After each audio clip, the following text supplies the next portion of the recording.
네, 총선이 이제 이틀 앞으로 다가왔습니다. 저희 연합뉴스TV는요, 서울 격전지를 찾아서 후보들의 얘기를 차례로 들어보는 시간을 갖고 있습니다. 자, 오늘은 한강 벨트의 하나인 서울 중성동을로 가보겠습니다. 네, 이곳은 국민의힘 이해훈 후보와 더불어민주당 박성준 후보가 맞붙은 곳인데요. 이번 시간은 더불어민주당 박성준 후보를 만나보겠습니다. 현장 나가 있는 취재기자 연결합니다. 김수관 기자 나와주시죠. 네, 저는 지금 서울 성동구 금호동에 위치한 대연산 배수지 공원에 나와 있습니다. 이곳은 8년 전 서울 중구와 통합돼 하나의 선거구가 됐죠. 이후 치러진 두 번의 총선에서 여야 각각 한 번씩 손을 들어주면서 대표적인 스윙보터 지역으로 꼽히는 곳입니다. 이번 총선에서 유권자들의 선택은 어디로 향할까요? 오늘 오후엔 국민의힘 이해훈 후보 만나볼 텐데요. 먼저 지금 제 옆에 더불어민주당 박성준 후보 나와 있습니다. 안녕하세요, 후보님. 네, 안녕하세요. 반갑습니다. 예. 네.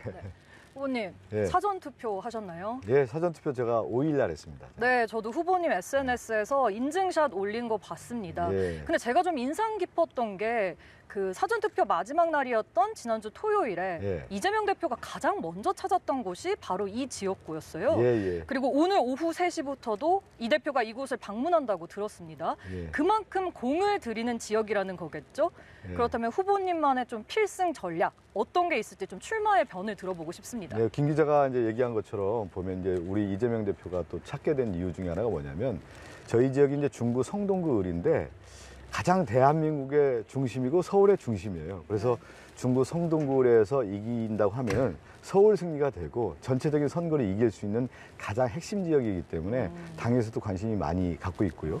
저는 이번에 이제 선거의 중요성이라고 할까요? 가장 큰 선거의 의미는 윤석열 정권 2년이 지나고 이제 3년 차에 맞는 중간 선거, 중간 심판적 기능이 있는 겁니다. 과연 그러면 윤석열 정권이 제대로 일을 했는지 못했는지에 대한 평가인데 국민들이 바라볼 때 도저히 이런 정권 없다. 정말 경제도 그렇고 외교도 그렇고 민주주의도 그렇고 있을 수 없는 일들이 너무 많이 일어나서 심판해야 된다. 특히 이제 회초리를 들어야 된다는 얘기들을 많이 하는데 그런 측면에서 민주당의 이제 대변인 역할을 하면서 윤석열 정권과 그야말로 이제 대척점에서 잘 싸워왔고 윤석열 정권을 심판할 수 있는 정권 심판 필승 카드로서 박성준이 나서게 된 겁니다. 그 이제 이 대표하고 합동 유세도 많이 나가셨는데 네네. 뭐 이 대표가 따로 뭐 당부의 말이나 이런 게 있었나요? 어쨌든 뭐 중구 성동구에서 박성준 후보가 꼭 이겨야만 민주당의 우리가 이제 중구 성동구이 종로, 중구, 용산으로 이어지고요. 용성에서 네. Y축과 X축의 중심입니다. 그래서 요즘에 왜 한강벨트 얘기하잖아요. 그렇죠. 한강벨트에서 이겨야 되는 한강 대첩이 이루어지는 거거든요. 네. 거기서 반드시 승리를 해야 되는 건데 네. 그래도 이제 이재명 대표와 함께 우리 또 당의 대변인 역할을 했던 박성준이 여기서 승리해야만 결국 우리가 승리를 이끌어갈 수 있는 교두보가 된다는 의미에서 열심히 싸워라, 절실하게 싸워라 그런 네. 말씀 해주셨습니다. 아, 그렇군요. 그럼 이제 후보님 요즘 현장에 워낙 많이 나가시잖아요. 예, 예. 이 현장에서 느끼는 민심이나 분위기 이런 게 좀 어떤지 궁금하고 기억에 남는 유권자의 말이나 뭐 일화 같은 게 있을지도 좀 궁금합니다. 저는 이제 유권자분들 만나보면 그런 얘기를 하더라고요.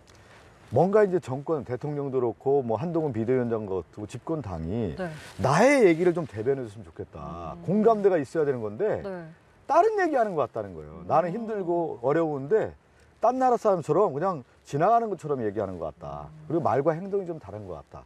결국은 이 나라가 굉장히 어렵고 힘든데 정권이 한가한 것처럼 비춰진다는 거예요. 그 한가하다는 표현을 쓰시더라고. 한가하다. 예, 경제 어렵고 수출 어렵고 서민들 어렵고 지금 뭐 대파 논란이 많이 있었는데 네. 이 정권이 지금 대파 가지고 875원이라고 하는 걸 보면서 네. 이게 정말 한심하다 이런 표현을 많이 쓰는 걸 보면 네. 결국 우리 대한민국 국민들 특히 유권자 여러분께서 윤석열 정권에 대해서 어떻게 인식하고 있는지가 그대로 드러난다고 봅니다. 예. 그러니까 아무래도 현장에서 직접 느끼시기에는 그 정권에 대한 심판론이 우세한 분위기가 있는 것 같다. 이런 그렇죠. 말씀이신 예. 것 같아요. 민심의 물결이죠. 뭐 있는 게 아니라 네. 그게 이제 도도한 물결로 대세를 이루고 있다 이렇게 보고 있습니다. 예. 근데 이번에 그 사전 투표율이 역대 최고를 기록했잖아요. 또 제가 구체적인 수치를 보니까 이곳 성동구와 중구 같은 경우에도 전국 사전 투표율보다 굉장히 높은 수치를 기록하고 있더라고요. 네. 이런 높은 사전 투표율이 선거 결과에 좀 어떻게 영향을 미칠 거라고 보시는지도 궁금합니다. 일단 이제 기본적인 전제인데 이렇게 투표율이 높다라는 것은 유권자분들이 네. 선거에 관심이 많다는 거고, 그럼 선거에 관심은 어디에 둘까? 네. 결국 저는 이제 뭐 야당 후보기 때문에 그렇다고 얘기하는 것도 아니라 네. 전반적으로 볼 때 이제 정권 심판에 대한 것들이 굉장히 높다고 볼 수가 있을 것 같고, 네. 유권자가 그러면 왜 나갈까 분노하고 있더라고요. 그러면 대한민국 주권자로서 민주공화국에서 주권은 국민에게 있는데 국민들이 유일하게 권한을 행사할 수 있는 게 뭐냐면 투표 아닙니까? 선거 아닙니까? 그렇죠. 여기서 어떻게 보면은 유권자들이 윤석열 정권에게 회초리를 드는 거예요. 경고를 하는 겁니다, 지금. 그래서 저는 투표장에 나오고 있다 이렇게 봅니다. 그럼 네. 그런 높은 사전 투표율이 좀 후보님에게 유리하게 작용할 거라고 보시는 걸까요? 그것은 이제 민심의 도도한 물결이 네. 윤석열 정권에 대해서 이제 보통 여론조사 같은 거 해보면 네. 적극 지지냐 적극 반대냐 이렇게 볼 수 있지 않습니까? 네. 그런데 기존의 지금 여론조사 모든 추세가 네. 윤석열 정권에 대해서 적극 반대하는 층들이 훨씬 높아요. 네. 그럼 이 적극 반대층들은 투표장에 나온다는 얘기거든요. 네. 그래서 나와서 결국 표로서 회초리를 들겠다라는 거기 때문에 전체적인 흐름에 있어서는 저는 야권에 유리하다고 봅니다. 예. 근데 이제 후보님이 민주당의 대변인이기도 네네. 하시니까 아무래도 좀 이 선거의 판세, 이번 총선의 판세, 의석수 전망을 묻지 않을 수가 없을 것 같아요. 그러니까 민주당이 이제 대외적으로 의석수, 지역 의석수 110석 정도를 전망하고 있는데 이번에 이 높은 사전 투표율이 조금 더 유리한 결과, 긍정적인 결과를 가져올 수도 있을 거란 관측도 좀 조심스럽게 나오는데 전체적인 판세는 좀 어떻게 보시나요? 판세라고 했을 경우에는 네. 제가 말한 것처럼 구도가 어느 정도 결정돼요. 이제 선거에서 볼 때 구도, 인물, 정책 이렇게 되는 네. 거거든요. 그러니까 전국 선거지 않습니까? 네네. 국회의원 선거가 전국적인 흐름에서의 구도가 이미 이제 형성이 된 거죠. 정권 심판이냐 정권 안정이냐인데 네. 정권 심판론이 저는 상당히 우세하고 있다. 그리고 이제 지역에서는 인물입니다. 인물의 경쟁력이 어느 정도 높냐에 대한 것으로 이제 우위가 가려지는 건데 우리 민주당은 저는 이제 공천 과정에서 혁신 공천을 하면서 네. 지역 맞춤형으로서 좋은 인재들이 이제 된 반면에 국민의힘은 그냥 돌려막기했다라는 부분이고 정책 면에 있어서도 저는 네. 서민 경제를 살리고 경제적인 측면에서 민생 회복 지원금이라든가 확실하게 우리가 할 수 있는 부분에 대한 정책 우위도 있기 때문에 저는 조심스럽게 예측한다고 하면 상당히 이제 과반 의석은 우리가 가져갈 수 있지 않겠느냐 이렇게 보고 있습니다. 예. 네. 110석보다 이제 그 과반 정도. 과반을 우리가 목표를 하고 있기 때문에 네네. 조심스럽게 과반을 목표를 하고 있기 때문에 네네. 그렇게 예측하고 있다는 얘기입니다. 알겠습니다. 예. 결과를 한번 과반을 지켜봐야 가져가야 할 되는 것 거 아니겠습니까? 지금 이렇게 심판론이 높은데 민주주의는 또 과반 의석을 차지하는 게 가장 중요한 거니까요. 과반이라고 하는 것은 네. 결국 일당 우위에 있는 거기 때문에 네네. 민주당이 일당 우위에 있는 것이 가장 중요하다. 그런 면에서 우리 유권자 여러분께서 힘을 네. 실어달라는 말씀 드리는 겁니다. 네. 이제 전체적인 판세를 좀 봤으니까 지역 현안으로 좀 네네. 들어가 볼까 합니다.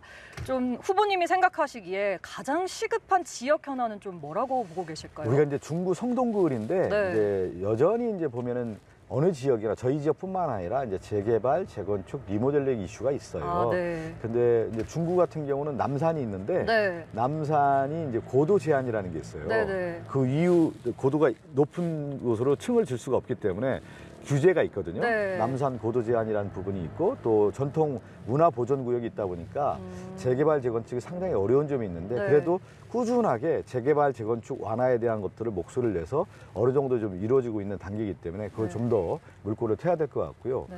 특히 이제 제가 이번에 이제 중구에 중구청사가 네. 도심 안쪽에 있는데 네. 신당역 쪽으로 좀 이전을 하려고 합니다.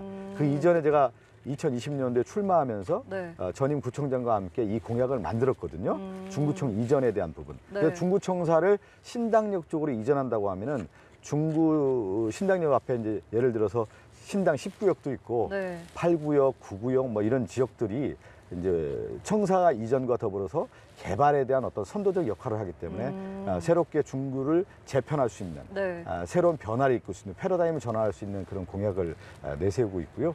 또 하나 얘기를 들으면 우리 중구가 이제 상업지역이 많다 보니까 네. 체육, 문화 이런 시설들이 부족해요.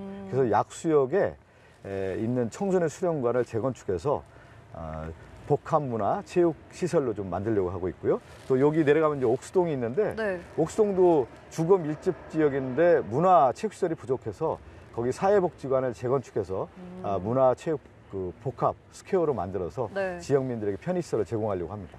그러면 후보님이 당선되신다면 가장 먼저 추진하겠다 이런 1호 공약은 그 중에서 어떤 걸로 좀 뽑아보면 될까요? 1호 공약은 제가 네. 이제 지난 대선에서도 이제 부동산 이슈가 매우 크지 않았습니까? 그쵸. 종합 부동산세를 제가 완화를 하려고 해요. 네. 어떤 거냐면 이 초고가 주택 종합 부동산세 대상을 1%로 했었는데 네네. 지금 2014년도부터 2022년까지 서울의 아파트 부동산 가격이 워낙 상승하다 보니까 네. 종합부동산세 대상이 워낙 넓어졌어요.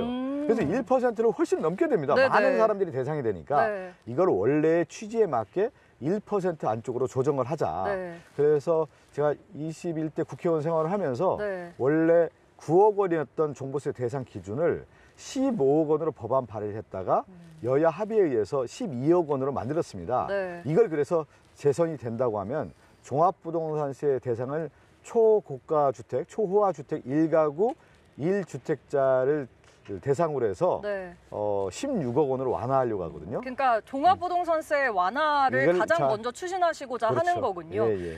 근데 그건 이제 원래 네. 취지가 종부세 1% 대상이기 때문에 네네. 원래의 취지로 돌아가자는 의미입니다. 그건. 이해했습니다. 근데 이제 최근 각종 여론조사를 보면 네네. 지금 경쟁자인 국민의힘 이해훈 후보와 굉장히 초박빙의 승부를 펼치고 계신 것 같아요. 네. 근데 이해훈 후보와 비교해서 나 박성준 후보 이런 부분이 있어서 정말 강점이다. 약간 어필을 좀 해주신다면 어떤 것들이 있을까요? 그 뭐 이해훈 후보가 이제 우리 지역에 왔는데 네. 이해훈 후보가 이제 많은 지역민들이 조금 의아해하는 부분이 있어요. 네. 서초에서 정치 활동을 하시다가 네. 지난 2020년도에는 동대문을 갔다가 22년인가는 또 충북지사로 또 출마도 하셨더라고요. 그런데 이제 우리 중구 성동구리 왔는데 네. 중구 성동구는 지역의 가장 민도가 높은 곳입니다. 정치적인 어떤 관여층도 높은 곳이기 때문에 과연 이제 이해훈 후보가 우리 지역민들에게 얼만큼 호소할지는 좀 의문이고요. 네. 저는 이제 시대 정신이라는 걸 우리가 해야 된다고 봐요. 실현해야 되는 건데 저는 윤석열 정권의 이 무도한 무능한 무책임에 대해서 네. 국민들이 원하는 게 뭐냐면 심판하라는 거거든요. 네. 회초리를 들으라는 건데 그런 면에서 박성준 후보는 회초리를 들 자신이 있다. 정권 심판 필승 카드로서의 네. 강력한 카드가 될 수 있다고 보고요. 네. 또 하나는 저는 이제 지역에서도 일에 있어서 네. 추진력과 이런 모든 결정력에 있어서 상당히 그래도 잘하고 있다는 평가가 있기 때문에 네. 앞으로 제가 슬로건이 두 가지거든요. 네. 정권 심판 필승 카드, 네. 또 중구와 성동구의 1, 2도시를 완성할 수 있는 확실한 후보, 능력 있는 후보라고 제가 적합한 말씀드리겠습니다. 후보다 이렇게 예. 말씀하신 것 같습니다. 네. 네, 지금까지 더불어민주당 서울 중성동을에 출마한 박성준 후보와 이야기 나눠봤고요. 오늘 오후에는 국민의힘 이해훈 후보와의 인터뷰도 예정돼 있으니까 많은 시청 부탁드립니다. 지금까지 서울 성동구에서 연합뉴스TV 김수강이었습니다.